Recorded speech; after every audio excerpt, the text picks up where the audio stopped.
Hello అండి అందరికీ. రోజు మంచి రుచికరమైన కారం పొడి చేసుకుందాము. ఇడ్లీలోకి, దోశలోకి, వేడివేడి అన్నంలోకి బాగుంటుంది. ముందుగా మినపప్పు వేయించుకొని తీసుకోవాలి బ్రౌన్ కలర్ వచ్చేంత వరకు. తర్వాత జీలకర్ర, ధనియాలు కూడా సిమ్లోనే పెట్టి ఈ రకంగా వేయించుకోవాలండి.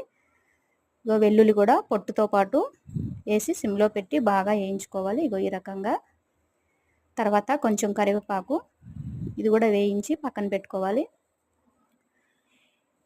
తర్వాత అదే గిన్నెలో అదే కడాయిలో నూనె పోసుకొని ఎండుమిరపకాయలు అనేది వేయించుకోవాలి బాగా. చూసారు కదా, ఈ రకంగా వేగిపోవాలి. ఇవన్నీ చల్లగా అయిన తర్వాత మిక్సీలో వేసి మిక్సీ పట్టుకోవాలి.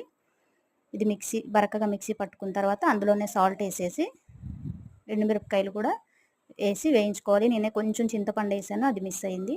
చూసారా, ఈ విధంగా పొడి చేసుకుంటే పిల్లలు ఎలాగో కూరలు తినరు. మనం మినపప్పు, కరివేపాకు చాలా అన్నీ వేసాం కాబట్టి చాలా బలము, చాలా బాగుంటుంది.